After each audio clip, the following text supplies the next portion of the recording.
သစ္စာသမုဒယသစ္စာမေဃသစ္စာနိရောဓသစ္စာဟုဆိုအပ်သောသစ္စာလေးပါးမြတ်တရားကိုဆရာမကုတရားမူညာတော်များဖြင့်ပိုင်းခြားခြင်းကိုတော်တိုင်သိမြင်တော်မူသောဗုဒ္ဓမြတ်စွာဘုရားရှင်အား၎င်းပိစေကဘုရားဆောင်ကိုယ်တိုင်သစ္စာသိပြီးပါလေ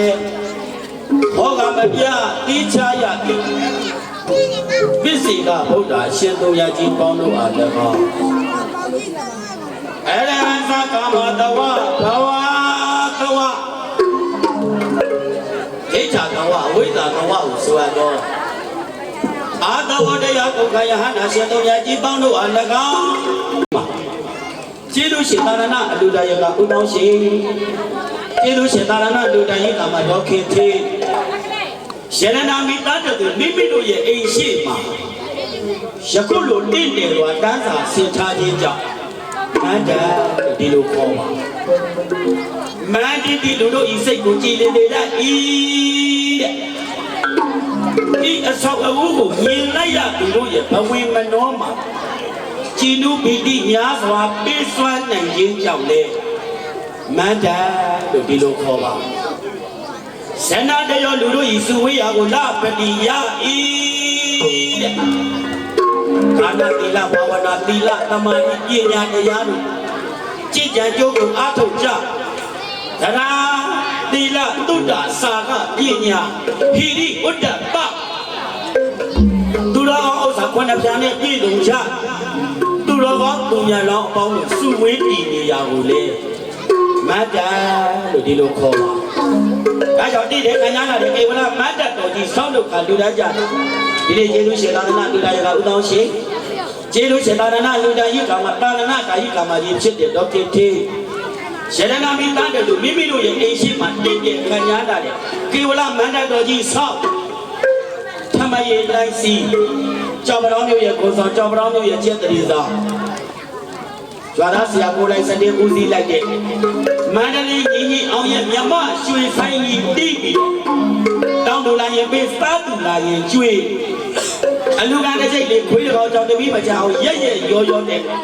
ကြရင်မကောက်ပြောက်ရင်မရှာတဲ့လူတိုင်းလိုက်တဲ့အလူ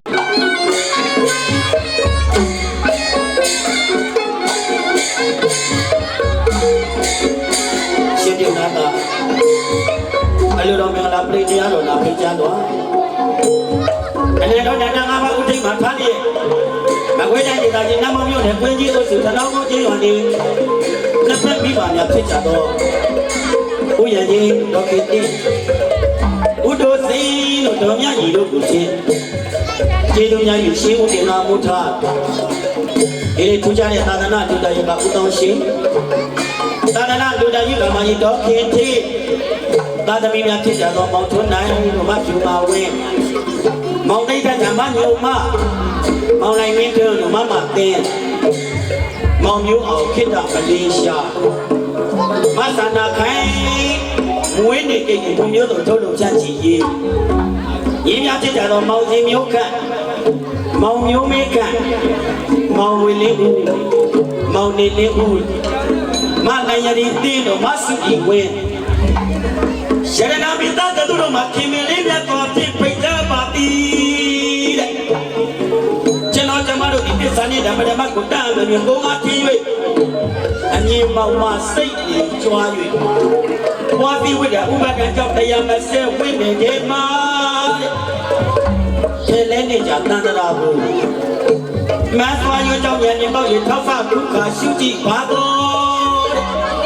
ဒီကနေ့ပြည်တော်ရှင်တို့တော်ခင်သေးလူချင်တာကနန္တရားပါယနေ့ယခုပစ္စုပ္ပန်ဘဝမှာလူနေရတာကရုပ်တရား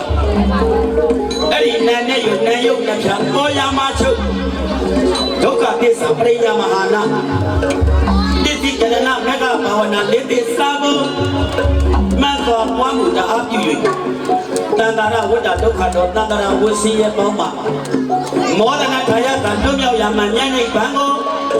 ရှိတန်တောင်းတာရောက်လို့သောစန္ဒဖြစ်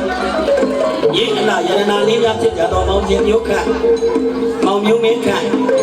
မောင်ဝေလေးဦးမောင်နေလေးဦးတို့နဲ့တကွ ဒါဖက်ပါရှင်သာမဏေလောင်းလျာတို့အားရှစ်ဖြာပြိခရာစုံလင်းသွားဖြင့်သာသနာ့ကိုရှင်သာမဏေဖြစ်သူတို့တို့ကချင်းတော်ပြီးလေဒီအလကညာကလေးများဖြစ်ကြတော့မလိုက်ရည်တင်းမစုကြည်ဝင်းတို့နေတော့ကွာဒါဖက်ပါမြန်နာတာရေကလေးအားအလှတို့အားနေရမီရွှေသိန်းကြီးအတော်ရဖြစ်ကနာဝဒနာမြန်နာတာမင်္ဂလာဒါပဲပွဲစင်နှွေးကြပါရဝဲရသော်တရားမှုရှိတော့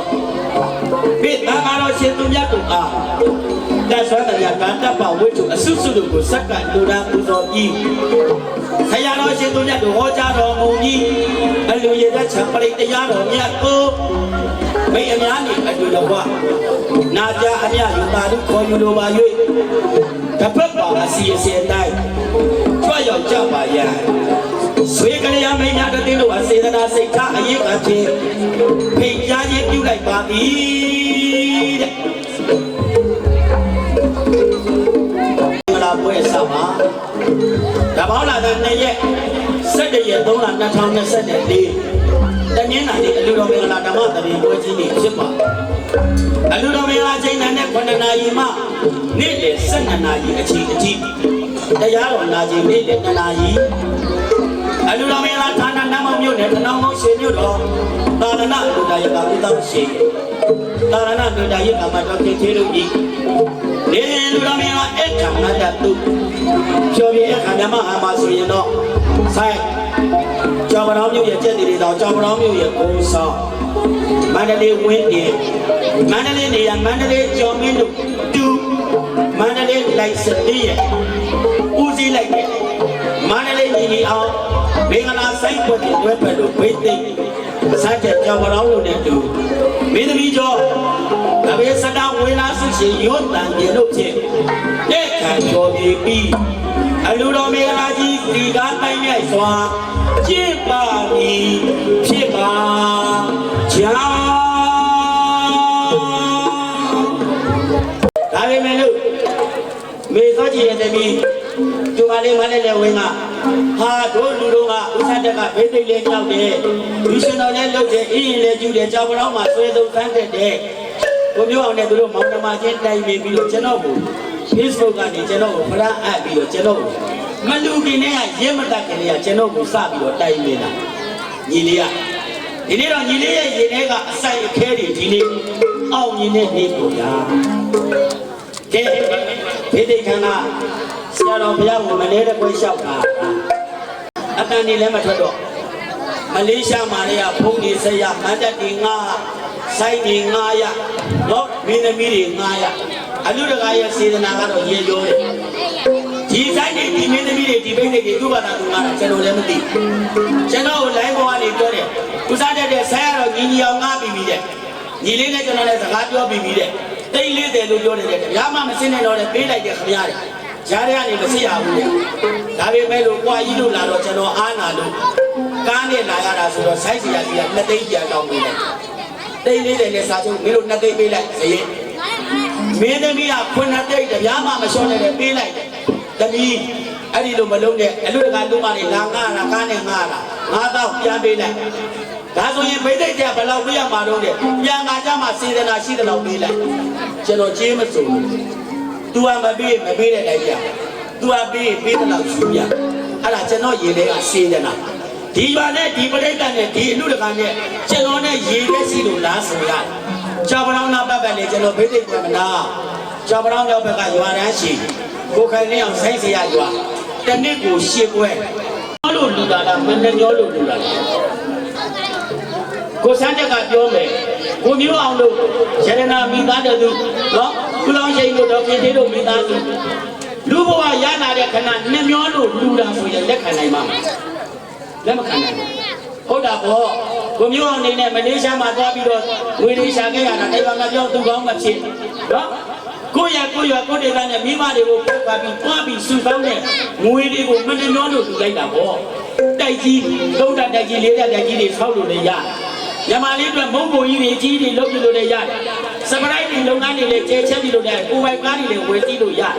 ဒါပေမဲ့အဲ့ဒီလောကီစီးတွေဟာရေမီမင်းခိုးသူမချစ်မနစ်တဲ့တော်သူတွေရန်သူမျိုး၅ပါးကအများအားဝင်ရောက်နေဆက်ဖြတ်ကြည့်နိုင်တယ်ဒီနေ့ ခုလောင်းချိန်တို့တော့ခင်သေးတို့ဟောကိုပြောအောင်လို့မိသားစုလုံးလိုက်တဲ့ဟောဒီဒါနတုတ်ကြီးကအဲ့ဒီရန်သူမျိုး၅ပါးဝင်ရောက်နေတဲ့ချက်ကြီးတို့မရတော့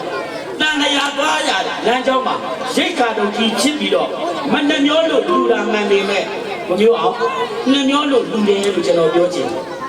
ဘာကိုနှမျောတာတော့နှမျောတာကတော့လူဘဝပေါ့ဘုရားဘာဗျာဟောကြားခဲ့တဲ့ဒုံလဘတရား၅ပါးရှိအဲ့ဒီဒုံလဘတရား၅ပါးကဘာတွေလဲဆိုတော့ကိုမျိုးအောင်သိချမှတ်ဘုဒ္ဓဘာသာဒုံလဘ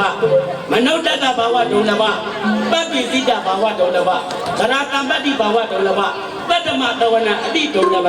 တဲ့ဒုံလဘတရား၅ပါးရှိတယ်ပြိတ္တတို့ဘုဒ္ဓဘာသာဒုံလဘတဲ့ဘုရားချစ်ကိုအင်မတန်ရခဲ့တယ်ဘုရားဖြစ်ဘယ်တော့ရခဲ့တဲ့အပိုင်းစေတီတတ္တတိချေယနဝတိချေယဝါစတိတဲ့တို့ဘုရားခေါ်ရမှာဘုရားဖြစ်ဖို့ရတဲ့စိတ်နဲ့ကြံစီတာခုနှစ်သိချေတဲ့စိတ်ရောကိုယ်ရောဟောကြံစီတာက၄သိချေတဲ့ဘာလဲကိုယ်နဲ့ပါရမီချိခဲ့တာက၉သိချေတဲ့၄သိချေနဲ့ကဘာတသိချိခဲ့တဲ့ဘုရားအဖြစ်အင်မတန်ရခဲ့တယ်ကိုပြောအောင်ခင်ဗျားတို့ကျွန်တော်တို့လူဘဝနဲ့အင်မတန်ရခဲ့တယ်လူဘဝကဘယ်လောက်ရခဲ့တယ်လဲဆိုရင်ခင်ဗျားတို့ချုပ်တို့လူသားတွေနေတဲ့မြေပြင်မှာအခလေးတစ်ချောင်းထောက်ထားလိုက်ဟိုအခလေးကဓမ္မဘုံ20ကနေအခလေးတစ်သိပြစ်ချလိုက်မိုးဘော်ကပြစ်ချလိုက်တဲ့အနဲ့မြေပြင်မှာထောက်ထားတဲ့အဖျားကြီးထပ်ကနေကြည့်ရင်ကြည့်ပဲတဲ့လူဘဝကအဲ့ဒါထဲရခဲ့တယ်ဗျာရှာခဲလာတဲ့လူဘဝနဲ့နှမျောလို့လူတယ်ဆိုရင်တော့ကိုမျိုးအောင်တက်ခံနိုင်တော့ပါတယ်နော်လူဘဝရလာတဲ့ခင်ဗျာလူတယ်ဆိုတော့ဟောနံပါတ်3ကျတော့ပပ္ပိစိတဘာဝဒုံလဘယဟန်တာမဏေရဲ့အဖြစ်ကလည်းအင်္ဂလိပ်ရခဲ့တယ်ကိုယ့်ရဲ့ဒီမှာမောင်ရှင်လောင်းတွေအားရည်တကယ်မမေ့ချပါနဲ့အတီး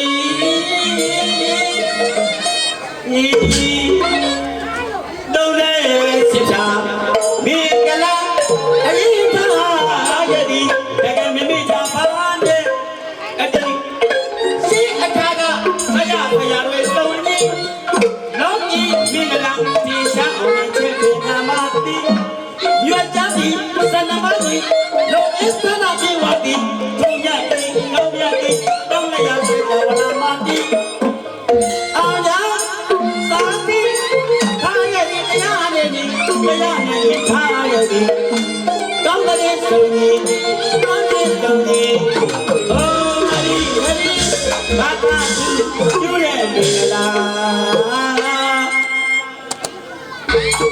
ဘယ်သူကညီဆိုင်လို့ဘယ်သူကညီတယ်လို့ငါညီဆိုမှမင်းကတီးဆိုမဟုတ်လေကွာငါမညီခင်မင်းမတီးတဲ့လေငါညီလိုက်လို့မင်းကတီးဆိုရင်မင်းသမီးကမဟောရတဲ့နတ်ကတော်ကြီးလို့ထိုင်းနေမှာအလိုလိုမှခြေထောက်နာလို့လေဟိုအိမ်ပေါ်မှာငိုးနေတာငါချိုးချင်းနှလုံးစုပ်ပါဆိုပြီးတော့ကျွေးပြီးချော့လာဆရာဘေးတင်ပေါ်လာသည်ကားမမီမဆိုးလို့ဆရာကားမမီမမီမှာတော့မကူနဲ့ဘုန်းကြီးလာလို့တာကိုဗလာဆိုင်တိုင်ကြည့်ပါနောက်ကနေပြီးတော့မင်းသမီးဖြစ်အောင်လိုက်တာလေ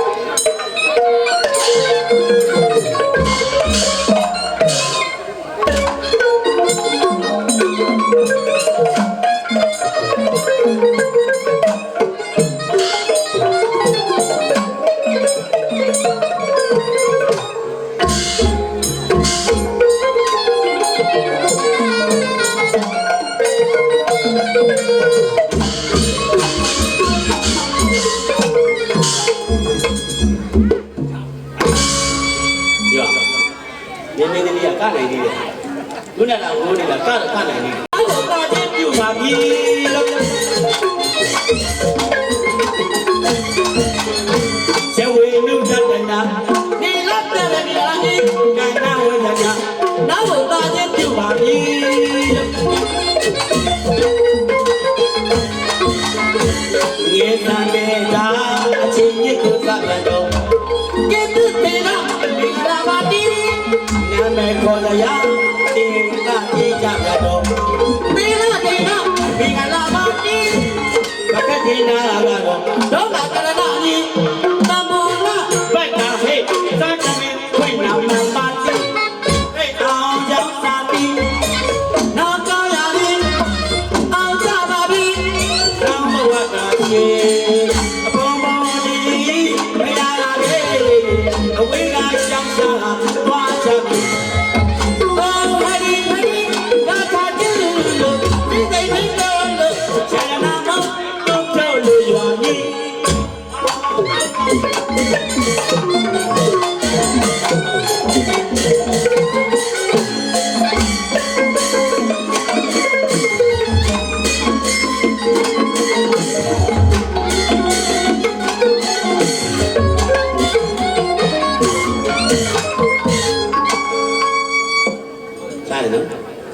တနာတော့တနာတယ်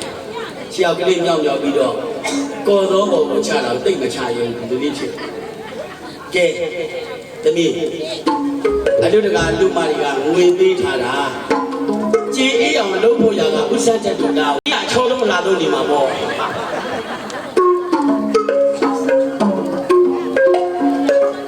ပတ်စံပန်တို့ကတော့ကိုလူအသားပါပေါက်ချင်ပေါက်သွားပြီးထိုးပတ်စံမပန်တို့ကတော့နားကိုလာမကန်နဲ့ခုချိန်ကနေစတင်ပြီးဆုတော်ဝင်များသံတင်တင်နေမလို့ပြည့်ရမရှိဘက်ပဲဆက်ဆက်လက်ခံနေပါပြီလို့နော်ကဲမိသမီးလေးဆုကြတော့ရဝေနုတတနာနေရတတ်တဲ့နေငလာလေးဒါနဝေဒနာနောက်ကိုတာချင်းပြပါပြီ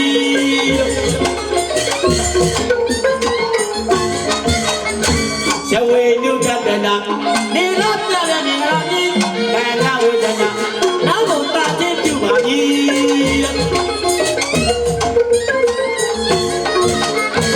ငေသံပေတာ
ပြည့်တဲ့ကိုရာအရေးခါကြတော့သင်ညာနာမေကနာခေါ်ပါသည်အောင်ကြောင့်သာသည်အောင်ကြောင့်ရသည်အောင်သာပါသည်အောင်ဘဝတာရှိအဖော်မောင်လေးလေးဘယာမေအဝိကရှာရှာသွားချသည်အောင်ဟရိဟရိကပါတိ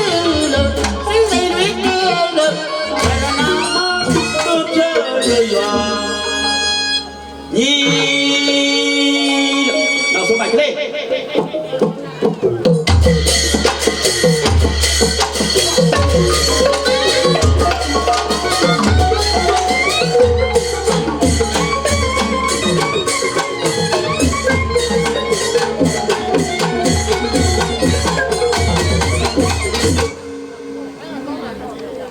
ဆွေမျိုးတွေ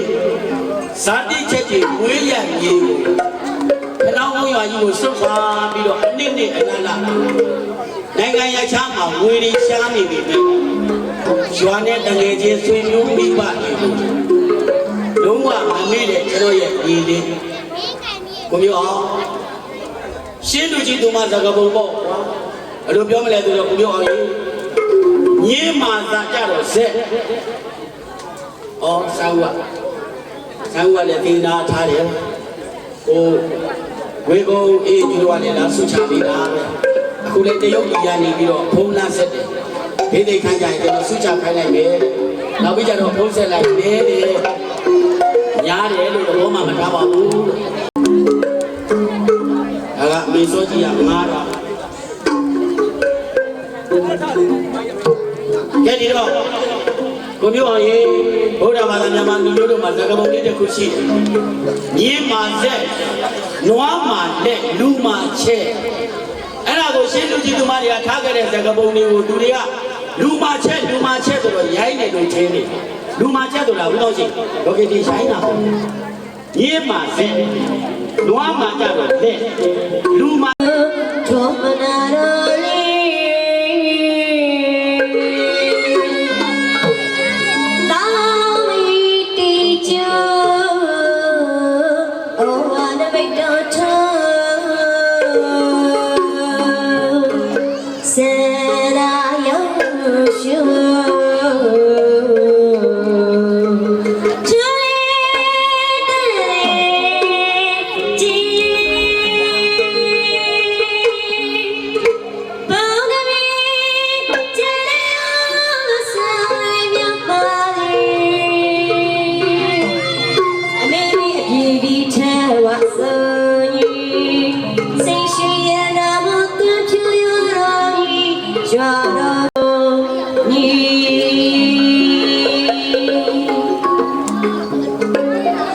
Put on a hammer machine.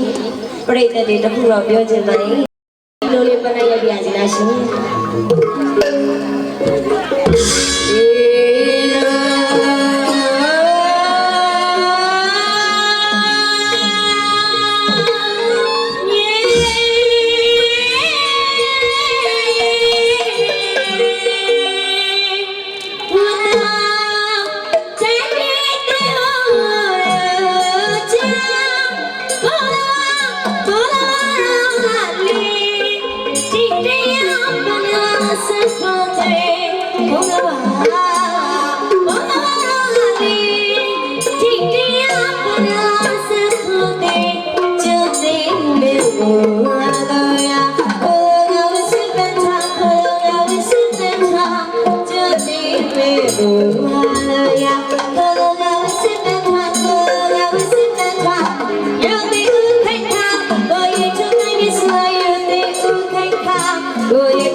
အလူတကာကြီးဖြစ်တဲ့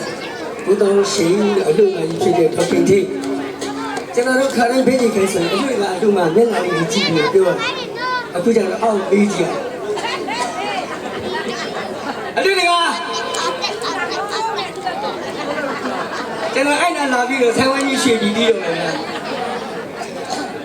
ပြောကြရလို့ပါအလူကြီးကပြောတယ်နော်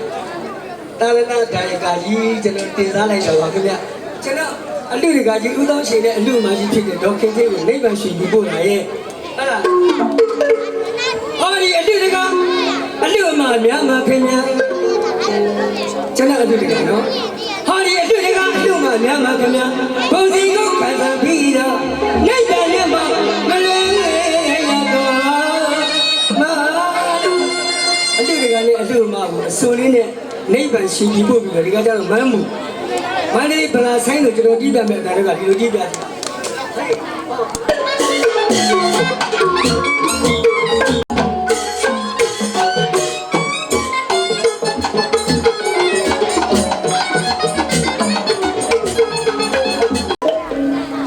ဖိတ်ဆောင်ထားရတာတော့ငါတို့အာယူပဲသားတွေရောသမီးတွေရောဆွေတွေရောမျိုးတွေရောအကုန်လုံးဆုချဖို့တာပြင်ထားကြအလုပ်ကလည်းအလုပ်ရှင်တဲ့လူတွေကများစိုက်တရားကိုလည်းစတဲ့ကနေဖိတ်သိတော့ခံနနာကြီးခွဲသိအောင်မှာကွာငါနဲ့မဆန်းဘူးဘပေါင်းထီပေါင်းဆိုသူကခါပေးလိုက်ကျွန်တော်အလုပ်ရောက်လာဒါပေမဲ့လို့သူကလည်းကိုတာဝဲလို့အိမ်တော်ရချစ်ကတမများကိုယ့်ဘက်ကိုကြာလာတဲ့ချင်းလုံးလေးတွေကိုလှလှပပမလွတ်စတန်းခတ်လို့ပေးရကိုယ့်ရဲ့အလူတကအလူမတွေကိုနိဗ္ဗာန်ပို့ခဲ့တယ်နော်မန်းမှုလေးနဲ့ပို့ခဲ့တော့ကျွန်တော်လည်းအချင်းလေးဆိုရင်လို့ရှိပြီးတော့နေမယ်လူတွေပဲကြည့်ပြီးသွားနိုင်ရဲ့အနေလုံးဖြစ်တဲ့ငရဲတိရစ္ဆာန်ပြိတ်တာအတူတကယ်အပယ်လေးပုံကိုလည်းကျွန်တော်တို့လူတွေပဲသွားနိုင်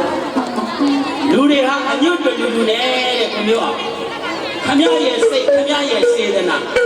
မိမိရဲ့စိတ်ရင်းစေတနာကလည်းအကျိုးပေးလိုက်ပြီကံဆိုတာကခမျိုးအောင်ကာမတရားကလာတယ်ယမလိုတဲ့နဲ့တိတ်ပဲပြန်လိုက်တော့ကာမဆိုတာပြုလုပ်ခြင်းမိမိပြုလုပ်တဲ့ကံမိမိခံမိမိစံကိုယ်ကကောင်းတာလုပ်ရင်ကောင်းတာဖြစ်မှာနော်ဒါကြောင့်မို့လို့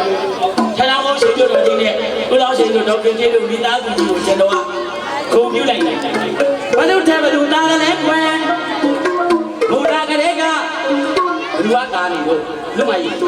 တူကလည်းသားလားမသားဘုရားကလေးကလူတွေကလူချစ်ကြပါလေတကယ်လက်လာမတော့လက်လာမတော့ဒီကံဝိမအဲ့ဒီစိတ်ကိုတွေးပြီးတော့ထားပါများတော်ချမ်းသာကြတော့သူတို့ကြရမိလာရအိမ်တိုင်းဒီကပွင့်မစီရဘူးခဏခဏကိုဝါရွာလို့ဝင်းကြီးကအုပ်စုလို့အခေဝါကအိမ်တိုင်းအိမ်ရှိကြပါလေတကယ်Please stand me. Lady, please stand me.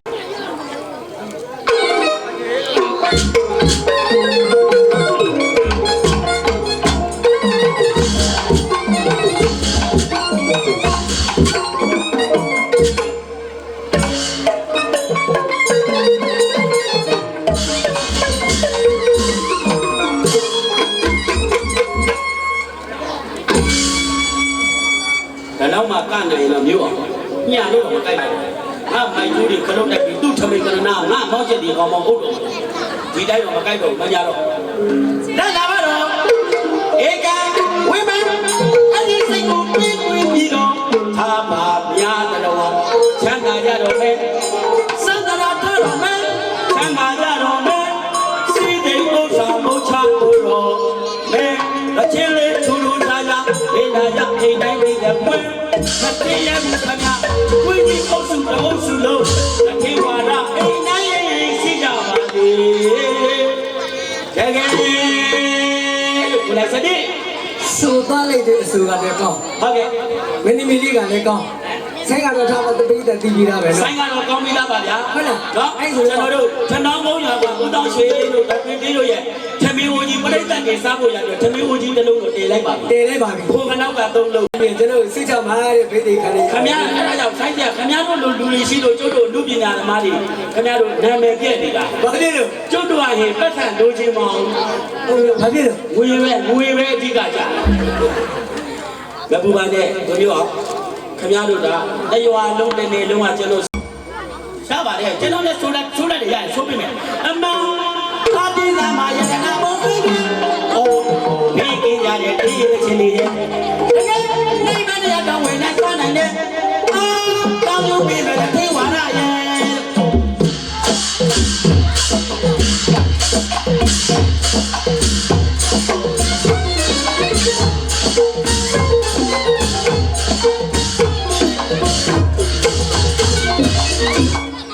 သူတွေတလွန်နဲ့ချတာတော့ဘကုန်းကပတ်သက်နေမြင်တော့ကြတော့ကာအားရှိ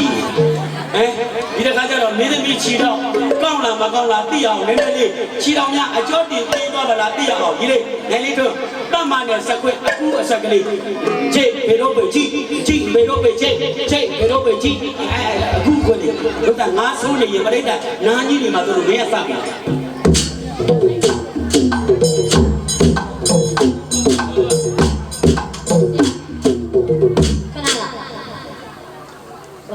ကားဘုရားနဲ့လိုက်လာလေဆရာ ဒီက ဒီကကျမကားနဲ့လိုက်လာလေဆရာ ကားကြောင့်မပြောနဲ့ကားကပေးရမှာတသိန်းနဲ့တော့ငါဆုချမရသေးဘူးလို့ ဆုချဘယ်လောက်ရပြီလဲဆုချဘယ်လောက်ရပြီ ဒါပဲရသေးတယ် နောက်ရသေး တရားနောက်စီထိုးပြီးတော့မှာ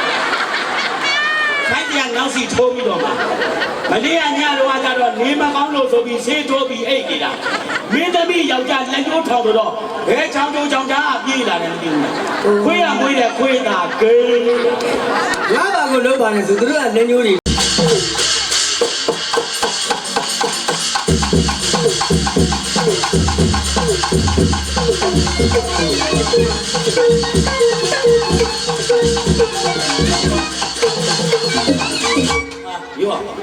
ောမင်းမီးကကားလာယူလို့တန်းမကောက်ဆလောင်းကနေငါဘောလုံးပွဲတွေကြာဟာဒါပေမဲ့သူဆလောင်းကဝါယာရှုပ်ဖြစ်ပြီးမဲနေပြီကြာ မဖြစ် လမ်းရမရှိဘူးရှုပ်နေပြီ ဘယ်တိတိဒီလိုခေါ်လိုက်အောင် နောက်နေနောက်ကဆလောင်းပြင်းတဲ့ကောင်များပိုင်လွတ်လိုက်သားမှာ ဘယ်တိစီကိုကိုပြင်တဲ့ရတာနဲ့ ပရိသတ်ဒီလေးလေးနေကြီးပြင်း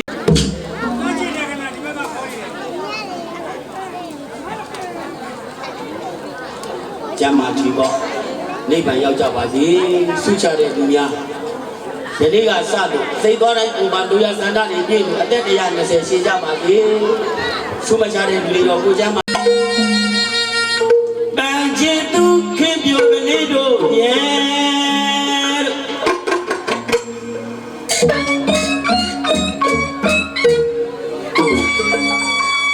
ပန်းချင်ကြီးတဲ့တန်ကုန်တော့ချာမာသေးတယ်နောင်ပွင့်မဲ့အရိမင်းသေးရဆိုရင်ဘုရားတဆူကြံနေတယ်အဲ့ဒီပွင့်မဲ့ဘုရားတဆူထိုးနေနိုင်ဖို့အရေးဘုရားဘာသာမြန်မာလူမျိုးတွေဘာတွေလုပ်ရမှာလဲတဲ့သူပြောအောင်သူများတို့ဥဒ္ဒခေါ်ပြရလေဘာတွေလုပ်ရမှာလဲသိလား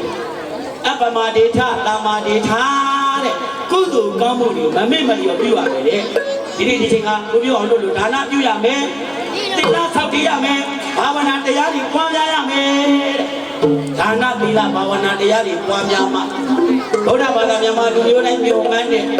တန်တိဒုက္ခအင်းဉာဏ်သာတဲ့ရှင်ဉာဏ်နိဗ္ဗာန်နဲ့ပြီးရပါလိမ့်မယ်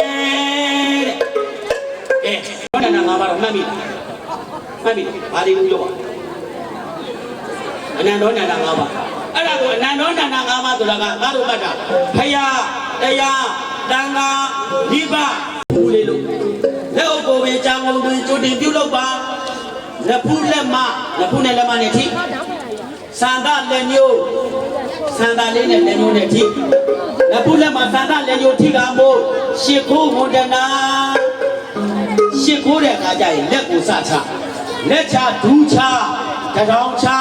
လက်ဖူးနဲ့ကြမ်းကျင်နဲ့ထိအောင်ချတဲ့အဲ့ဒါမှထိချင်း၅ပါးနဲ့ညီတယ်တဲ့မှတ်မိတယ်နော်တထောင်ချလက်ဖူးနဲ့ကြမ်းကျင်နဲ့ထိအောင်ချကြပါထိချင်းကြီး၅ပါးနဲ့ညီညွတ်စွာကတော့မှဖြစ်တဲ့အပြည့် ဘုရားတရားတန်ခါယရဏသုံးပါးကတော့မှဖြစ်တဲ့အတွက်ဘုရားကုလနဲ့တော့ကျော်သောထေရှာသုံးပါးရတုနတ်လူမြမတတ္တဝါကိုခေမသာကောင်းပြီးရှ िख ိုးကုသောဘုရားမတော်ကတော့ပါဤနောက်မခုရအောင်စုတာလူပြေတော်မူပါဘုရားတရားတန်ခါယရဏအမြတ်ကြီးသုံးပါးသုံးချိန်ကြီးကတော့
အခုဆိုရင်အချိန်ကာလတော့85နှစ်များပြီကောင်းကောင်းမကြည့်ချင်တော့ဘူးရှင်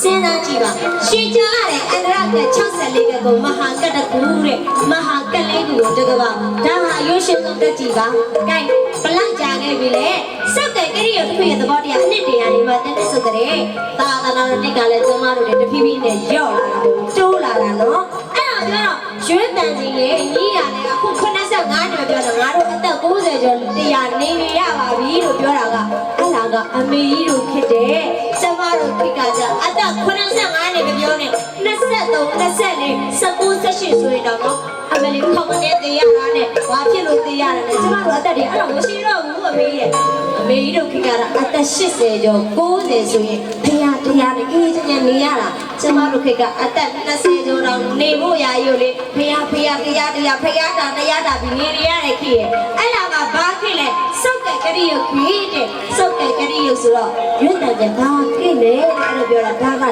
ကတရားတာနာဖြစ်ပါရှင်ကောင်းတာလို့ရင်ကောင်းတာညာမလေးသူလည်းကျူးချာဝေးရဟုတ်နေရမ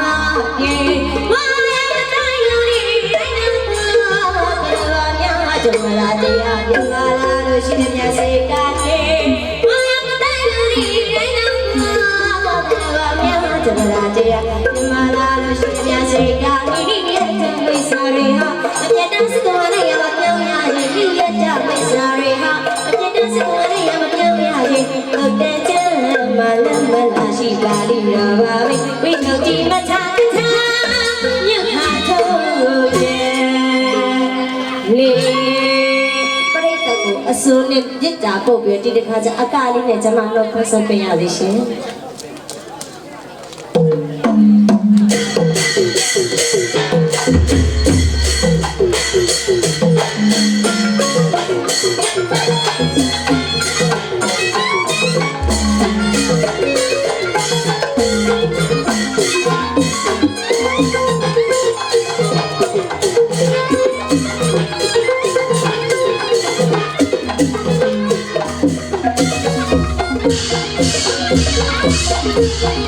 ခု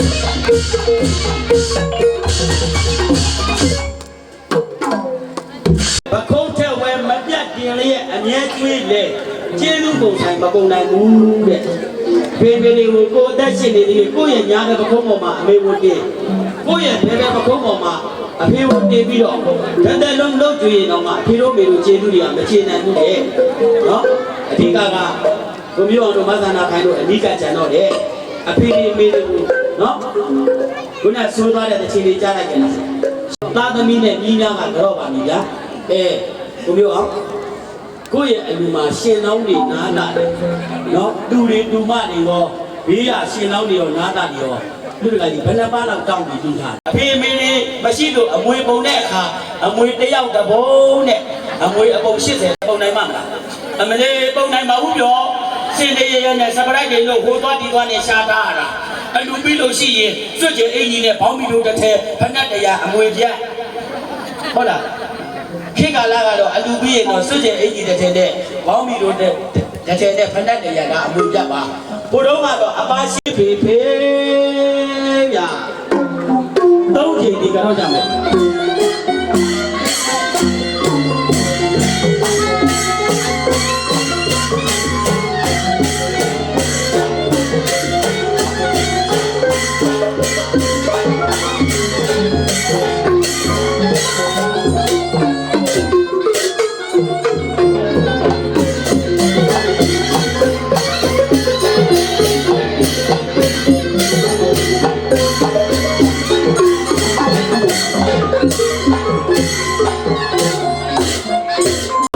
ကြတဲ့မြေကြီး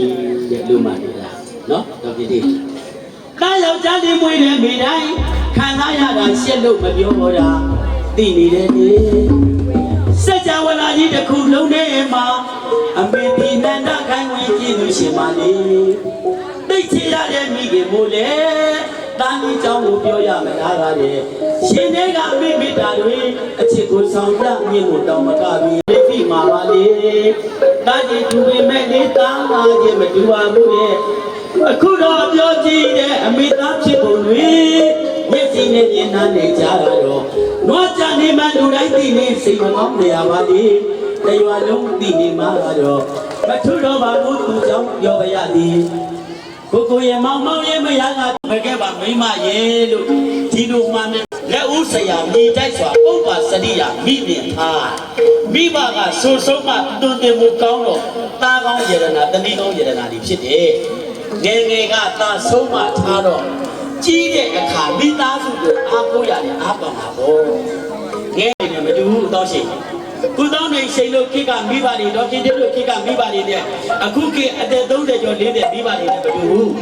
ကုသောရှိန်လို့ခိတော့ခင်တဲ့လို့ခိတော့သားတွေသမီးတွေကိုစိုးပါတယ်လေငယ်ငယ်လေးစကားမှမပြောတတ်ဘူးသားခေါ်တာဖျားစီလို့ခေါ်တဲ့သားရဲ့ဖျားတရားတန်ခါမိဘဆရာနန္ဒောနန္ဒငါမယုံတိတိုက်ချမ်းရတယ်ဒါတော့ဟောသာမိဝတော်သာတန်တို့တိသာကတိညုတာဒါတော့ယုံတိတိုက်သူကိုယုံတိတိုက်ရတယ်လို့အဖေအမေတွေကသူ့ပြပေါင်းတော့သားသမီးတွေနဲ့လိမ္မာကြတယ်သမီးငယ်ငယ်ကပုတ်ရင်တော့ကြည့်ရင်လောက်တင်တက်ပြီး300မှာမဟုတ်တော့ဘူးနော်ငယ်ငယ်ကသားဆုံးမထားမှကြီးတဲ့အခါအားကိုးရမယ်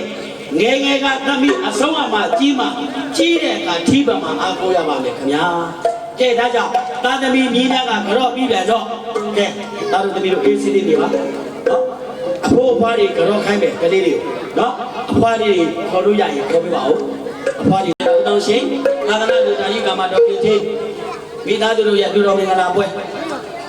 ဒါအမေရောကတော့အမေတော်ပြည်ရောကတော့ဘာလို့ကဲဘုမျိုးလည်းကတော့ဘာလို့ဘာဆိုင်နာကိုင်း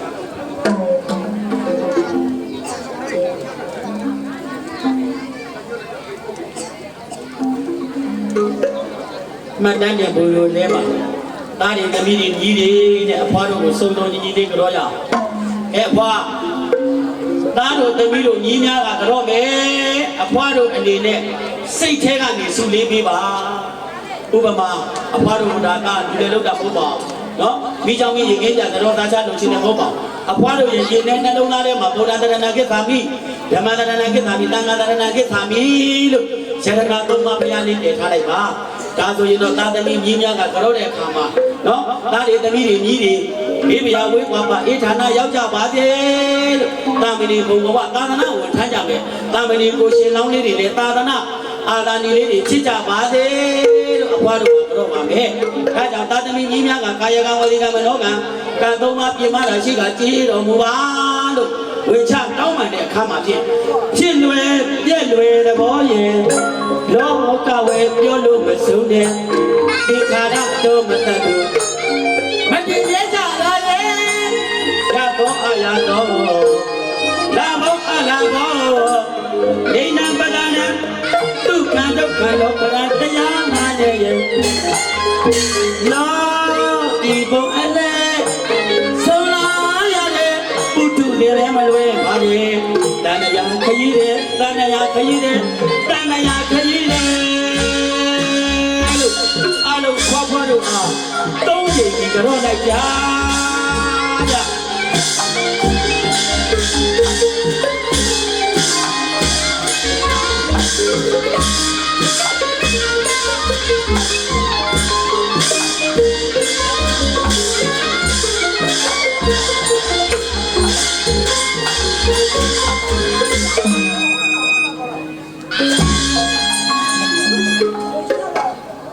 ကာမဘုံကစုံလင်သွားသူ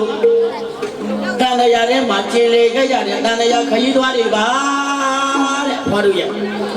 အဖွားတို့ရှိတော့မှာသားတွေသမီးတွေမြီးတွေစုံစုံလင်းလင်းနဲ့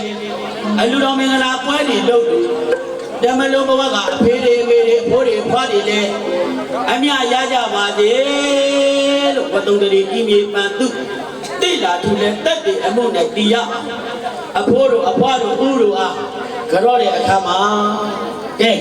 ဒါကြောင့်အဖိုးတွေဖွားတွေစုံစုံလင်းလင်းနဲ့ကြောတဲ့အခါမှာဖြင့်ကြောရအောင်လို့ကျွန်တော်တန်တရားခရီးတယ်ဒီတွားချင်းလေးတန်တရားခရီးတယ်ဒီကျွန်တော်ဆိုလိုက်စုံစုံလင်းလင်းလေး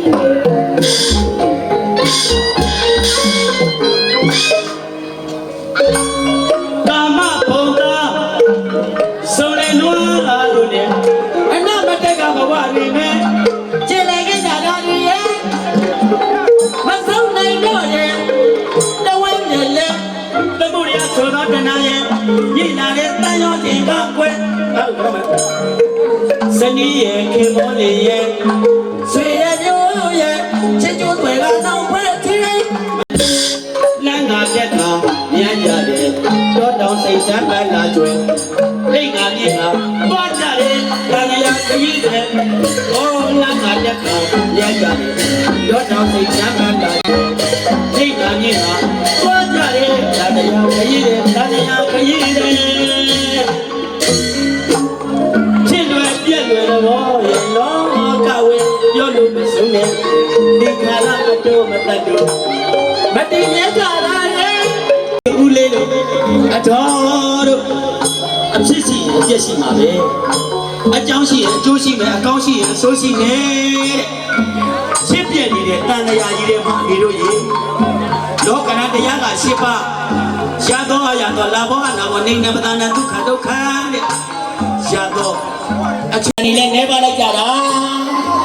လာဘောလက်လာပကကြီးလည်းပုံများလိုက်ကြတာလာဘောလက်လာပကကြီးလည်းခံရတယ်လို့ပဒနာချီးမွမ်းခြင်းလည်းခံရမှာပေါ့အကြောင်းနဲ့အကျိုးအကောင်းနဲ့အဆိုးဝေဖန်သုံးသပ်နိုင်တာကြောင့်မှတန်တရားတွေကလွတ်တယ်မီးတို့ရဲ့ဘာပဲလို့ငါဆွဲတွေချုပ်ငါအိမ်ငါရငါတိုင်ငါကငါချံငါမြုပ်ဒါကြောင့်တန်တရားတွေကလွတ်ထွက်နိုင်အောင်တန်တရားဆိုတော့ဘာလို့ခေါ်တာလေးတွေအမီးတို့ရဲ့တန်ဆိုတာရှင်းလျားယူတရားဆိုတာလေပတ်ရှင်းလျားယူလေပတ်နေတဲ့တန်တရားကြီးထဲမှာခမည်းတော်ကျွန်တော်တို့လူတွေဖြစ်လိုက်နတ်တွေဖြစ်လိုက်မြမာတွေဖြစ်လိုက်တခြားတွေဖြစ်လိုက်နွားတွေဖြစ်လိုက်ခွေးတွေဖြစ်လိုက်ဝက်တွေဖြစ်လိုက်ဘဝတွေဖြစ်တဒနေနေတာဗျလူကြတယ်ဦးတော်ရှိန်တို့ဒေါခင်သေးတို့ဟောဒီရဏမိသားတို့တန်လျာတွေကလွတ်ထွက်နိုင်ကြပါစေကိုင်းကြီးအုပ်စုတအုပ်စုလုံးခဏမောင်ရတရွာလုံးတရားချစ်ကိုစိတ်ကောင်းဝင်သူတော်များပေါင်းလို့အရှိပိုင်းကလူတော်အနောက်ပိုင်းကလူချအမတက်တဲ့နဲ့လူတန်းနေကြပါစေနာမယဝိပင်းကလူကင်းလို့နိဗ္ဗာန်မဲ့ဖို့ရက်တူတို့နဲ့တက်လန်းနိုင်ကြပါစေလို့တောင်းစုအခါကပြုလိုက်ချင်တာကဖြစ်လွယ်ပြက်လွယ်သဘောရဲ့လောကဝယ်ပြောလို့မဆုံးဘူးဒီ ခါရအတော်မတတ်လို့မတည်မြဲကြလာရဲ့ရတော့အရတော့လာဘောအလာဘောမိနာပတနာသူခန္ဓုခန္ဓောခဏတရားနာနေရဲ့လာဒီဘုံအလဲဆောလာရတယ်ပုထုတယ်လည်းမလွယ်ပါတယ်တဏှာခကြီးတယ်တဏှာခကြီးတယ်တဏှာခကြီးတယ်အားလုံးကြောကြပါခင်ဗျာ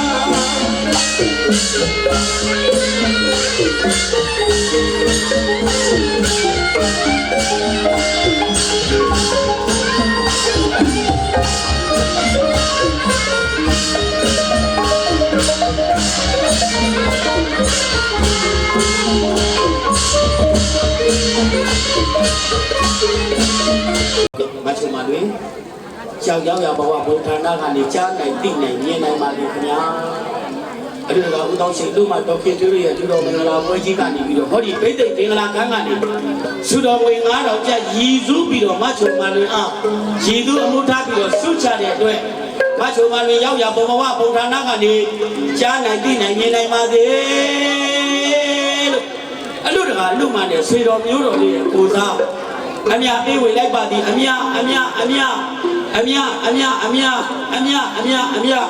မချုံမတို့အမြရပါသေးလို့အမြပေးဝေတာကြားရတာနဲ့ကျွန်ုပ်နဲ့တော့ညီလူညီမြဝမ်းမြောက်ဝမ်းသာ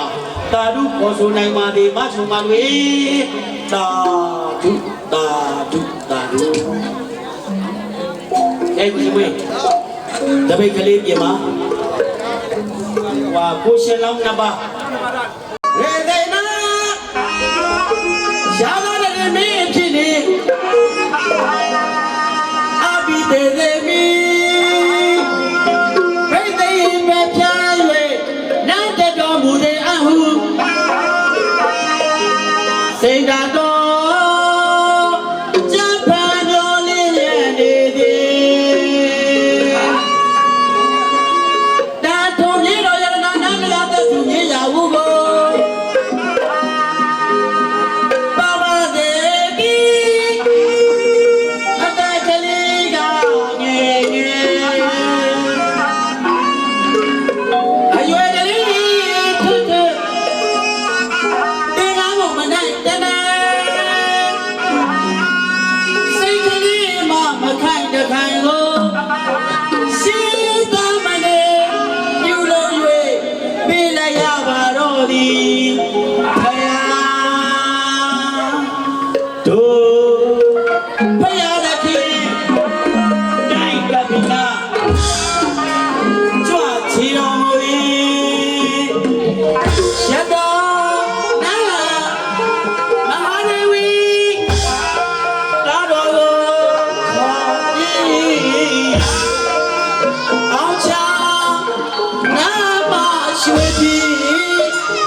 ဆိုလို့အော်တာမလေးပုံတော့ရောက်ပါတော့ဖြစ်ရမှာလေတာကြီးလို့တို့ဘယတဲ့ကြီးကြွချင်တော်မလို့ရာကုလာနာ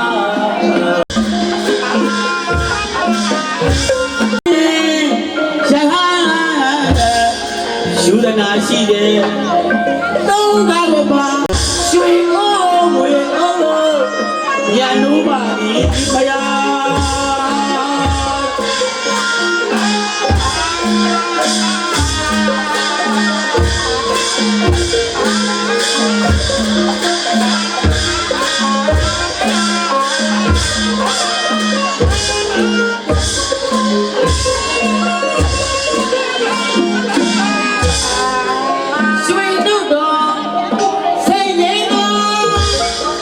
ခေါ်ဆောင်သွား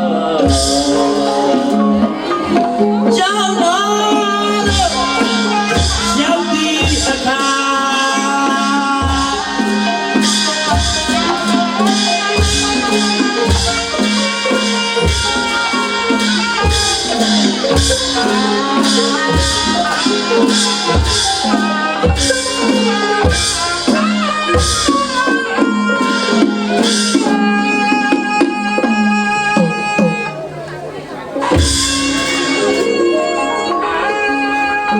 ယ်ကစေတနာနဲ့လုပ်တာဝိညာဉ်နဲ့ဖြစ်အစိုးရတယ်ဒီလိုကမ်းနေကြတော့လို့ပြောမလဲဆိုတော့ဟိုမိဘကတော့ကမ်းမန္တလေးကပြည်လေးဆရာကိုတင်အောင်ချုပ်ခန္ဓာဝင်ပြီးဆိုလိုက်တာခန္ဓာဝင်ပြီးဆိုလိုက်တော့ကြတော့ပြည်လေးဆရာကလည်းမရပဲဆက်ဆိုလိုက်တာအလူအမရောမောင်ရှင်တော်ရောဆေးရုံကိုတင်လိုက်ရမိသွားဘယ်လိုပြောမလဲဆိုတော့ဗုဒ္ဓဘာသာမြန်မာလူမျိုးတွေကကျွန်တော်တို့ဗုဒ္ဓဘာသာမြန်မာလူမျိုးခံစားချက်တွေဒီကနေ့ဦးစားပေးလို့နော်ကောင်းတာလုပ်နေတဲ့အချိန်73နှစ်ပြည့်သွားအမေနဲ့အမေတယောက်ပဲကျွန်တော်ဒီတော့ကြတော့လူဘဝဆိုတာကတော့ဘဝမှာရတာရေတော့ကိုရနာဒီရမဟုတ်ခင်မနေတဲ့ကိုချင်မွေးအတွက်ကိုမျိုးအောင်မိသားစုအလူတကာလူမတွေမိသားစုကနေပြီးတော့စေတနာရှိသလားလက်ဖက်ရည်ဖို့တသိန်းတက်နိုင်9000တက်နိုင်တက်နိုင်နော်1000တက်နိုင်တက်နိုင်900တက်နိုင်တက်နိုင်9000တက်နိုင်တက်နိုင်1000တက်နိုင်တက်နိုင်ဆုချင်းနေပြီပါရှင်လောင်းတော့ကလိုက်တဲ့ကိုချင်မွေးတယ်အိမ်ရှိလာတဲ့တောင်းပါတောင်ပြရနေတာကွာ9000ကိုပါစီပါကိုလာပြီမောမယ်ဖြစ်ဘယ်လိုရှာကိုပွားရဲ့နေမစွန်းဘူးလား1000နိုင်ကြီးမှန်တယ်ဟုတ်တယ်ဟုတ်တယ်နော်နောက်ပါတော့နောက်ပါညီမလေးရှိသေးတယ်ဆန္ဒခိုင်ရှိသေးတယ်ဆန္ဒခိုင်အဲ့ဘုရားအပုံနဲ့ဒီတဲ့ပုံလေးပါတေးုံနေရတယ်ဟုတ်တယ်ကိုရှင်မကျွန်တော်အချင်းရမရတော့အလူတကာလူမတွေကလည်းဝိနေတတ်တော့အတွင်းထဲသွားကုန်ပြီဆိုတော့ခင်ဗျားရတဲ့လောက်ပဲယူလိုက်ပါနော်သမီးတဲ့တုံးလောက်စားပြီးတော့ကြောင်းကိုရင်ဝဲသမီးမသားပဲကိုရင်ဝဲပြင်ရကြဘိုက်စာနေလိမ့်မယ်နော်မင်္ဂလာသမီးကိုမရေတင်ချမ်းမယ်နော်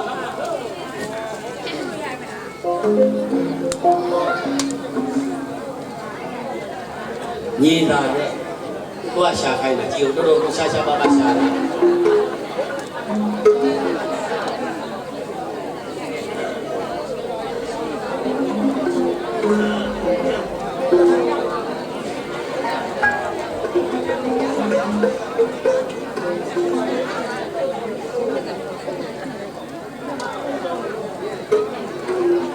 တပြေးတဲ့မြေသားတဲ့တပြေးဆိုတာကဇဗုရိပါလက်ရတောင်ကျွန်းဩဘာနမိတ်ထွန်းတဲ့ဟောဒီဇဗုရိပါလက်ရတောင်ကျွန်းမှာအထွတ်အမြတ်ပေါက်တဲ့နေရာဟောဒီတကြီးပဲတပြေးတဲ့ကိုပြောဒီချမ်းမှာတဆိုတာဘာလို့တဟာတောက်ကြပြေဆိုတာပပမကြာတာပရိတဆိုတာတဟာတောက်ကြရဲ့နေနံကောက်တော့6ပြေဆိုတာပပမကြာတာပရိကြာတာပရိရဲ့နေနံကောက်တော့9 6နဲ့9နဲ့ပေါင်းတော့7ကိုရှင်လောင်းနေသာသနာဝင်မထမ်းဆောင်ကြမှာဖြစ်ခရပါမီးတွေငြိမ့်ကြပါသေးတဲ့ညီသာမြက်နေသာမြက်အင်မတန်အသက်ပြည့်တယ်နော်ဒီလိုအပူပိုင်းဒေသမှာတော့မှဘယ်တစ်ပင်နေတွေမိုးတောင်းရာသီတို့ဘလောက်ပြောင်းလို့ဘယ်တစ်ပင်နေတေးဒီမြက်ကနောက်ဆုံးမှသိရတယ်အင်မတန်အသက်ပြည့်တယ်ရာသီတို့တွေမိုးတောင်းတွေပြောင်းသွားတော့နောက်ထပ်ရာသီတို့အသစ်ဆိုင်တယ်သူကပထမဆုံးပေါ့ရတယ်နေသာမြက်တယ်ညီသာမြက်မို့နေသာမြက်လို့ရှည်သွားတဲ့ဒီကြပါသေးနေကြီး90ထွက်လို့ရှိရင်ကဘာကြီးပြက်ပြီခုနမင်းသမီးလေးထိုးတော့လာကြဇာတိအာနာစัจ java လာဇာတိအာနာနေ90ထွက်လိုက်လို့ရှိရင်ဟောဒီကဘာကြီးကပြာကျပြီးပြက်သွားအောင်ပါလေနေခဏနေထွက်လို့ကဘာကြီးပြာကျရင်တော့မှနောက်ဆုံးမှသေရမယ်ပြက်နောက်ဆုံးမှပြာကျမယ်ပြက်နေသာမြက်ကဘာကြီးပြက်လို့ကဘာအသစ်စပြီးပြုတ်လိုက်လို့ကဘာအသစ်တည်ရပထမဦးဆုံးပေါက်ရမယ်မြက်ဂတိသစ္စာတည်တော့ခဏွယ်မြက်တစ်ပင်ဆေးဘက်ဝင်းတဲ့အင်မတန်ဆေးဘက်ဝင်းတဲ့နေသာမြက်လို့ရှည်သွားတဲ့တည်ကြပါစေလို့ဘုရားကတော့ရှာသဘိတ်သိတွန်းတဲ့အခါမှာဖိုးအနောရတရေအိမ်ကလက်ရည်ရေကိုယူပြီးတော့ဥကောင်းထက်မှာတို့ချမ်းရတယ်ခုတော့အနောရတရေအိမ်ဆိုတာဘယ်ရှိမှန်းလည်းမသိဘူးကိုပြောနော်လက်ရည်ငွေခယူတွင်းမှာရွှေကြီးငွေကြီးများတဲ့အနောရတကရေအိမ်ကဲ့သို့ခရူအတွင်းမှာပြည့်ရေသွင်းပြီးတော့မောင်ရှင်လောင်းတို့ရဲ့ဥကောင်းထက်ရေတွေချမ်းမှာဖြစ်ပါလေခယူတယ် ခါဆိုတာကတနင်းလာနဲ့နေ့နာနေကောက်တော့နေ့လူဆိုတာရာဟုစနေတနင်းဝင်တနင်းလာအင်္ဂါဘုဒ္ဓဟုဇာတာပတိတောက်ကြရာဟုရှင်းနေရှင်းနာသမီးရာဟုဆိုတာရှင်းရတဲ့အတွက်နေ့နဲ့ရှင်းနေပေါင်းတော့10ပါးသောတန်ဒီကြေးရွေးကြပါစေဒုစရိုက်10ပါးမှာကိလို့သူစရိုက်10ပါးမှာတည်မြဲနိုင်တော့သာသနာအာဂန္ဒီလေးတွေချစ်ကြပါစေလို့ကိုရှင်လောင်းတို့ရဲ့ဥကောင်းတဲ့ရည်ရင်ဖြတ်မင်္ဂလာသမီးကိုချီမန်းခွင့်စွတ်မှာဖြစ်တဲ့အတွက်6ယောက်ရေး6ယောက်ဘယ်သူတွေတော့လက်ညှိုးထောင်တာ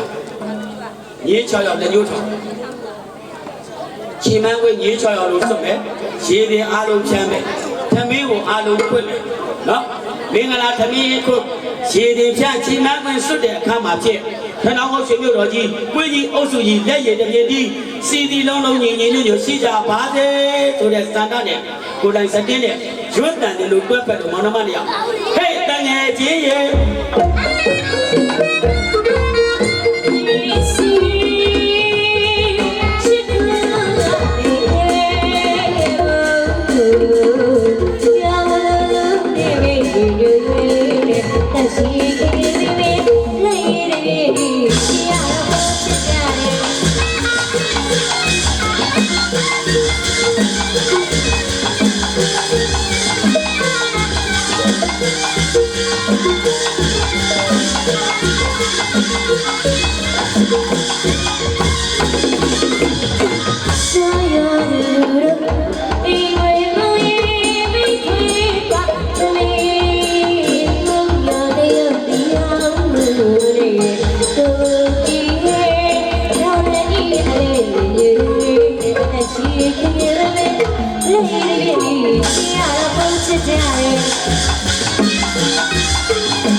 See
တော့ခေါ်ပါဘုံသာကြီးသားတော့ခေါ်တော့ခေါ်ပါဘုံသာကြီးစားတော့ခေါ်တော့ခေါ်ပါလို့အပြောကြိုက်တဲ့နန္ဒတော်တိုက်မှာဖြစ်တဲ့အတွက်စခန်းကြည့်အောင်လို့ဒါကျွန်တော်နန်းကြီးတောင်တာတော့ချလိုက်တာ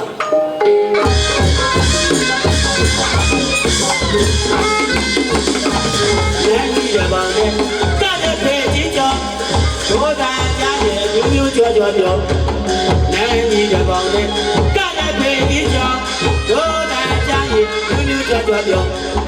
အရာဒီရဲ့ကောင်းအောင်လို့ချက်သားချက်တွေစုံနေတော့ဖေးကြောနန်းကြီးတော်ကလည်းဖေးကြီးကြောင့်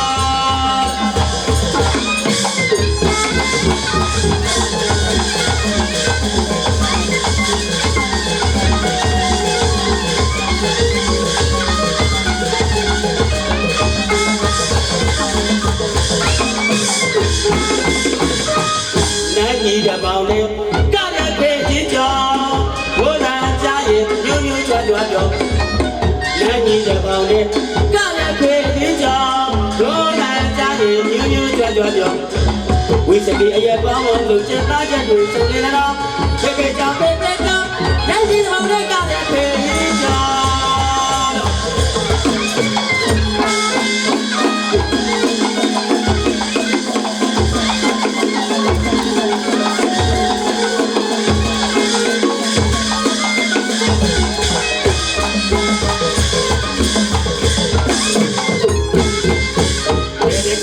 လူကောင်းကောင်းပြေကြောကြိုက်နေတဲ့ဒီတော့မြူးမြူးကြောကလာပါကရအောင်ဘယ်တဲ့ချင်းတွေပဲလူကောင်းကောင်းပြေကြောကြိုက်နေတဲ့ဒီတော့မြူးမြူးကြောကလာပါကရအောင်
နောက်နေ့အတားတရားစောင့်သူနေဒီမှာ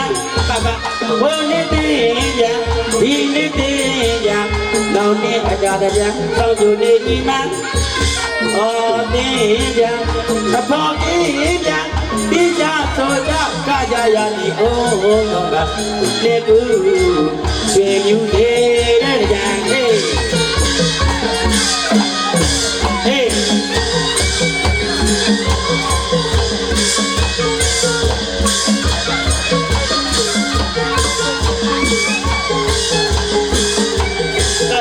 ဘုန်းကြီးနာမှာဘုန်းကြီးကိုကြည်တရားကောင်းနေတာန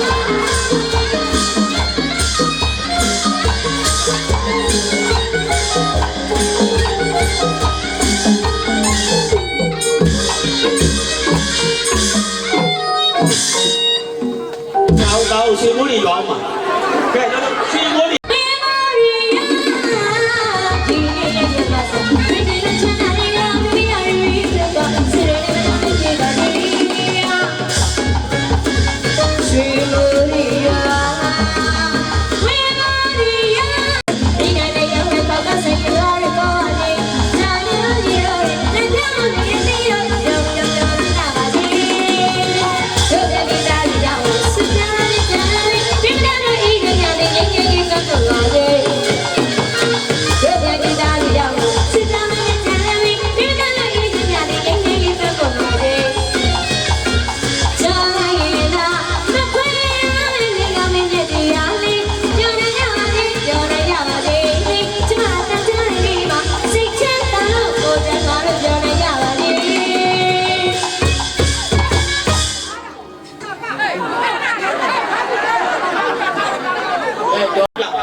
မှာကိုင်းကြီးကတ်တယ်ဒီလိုတဲ့အရေးကြီးကိုင်းနေအဲ့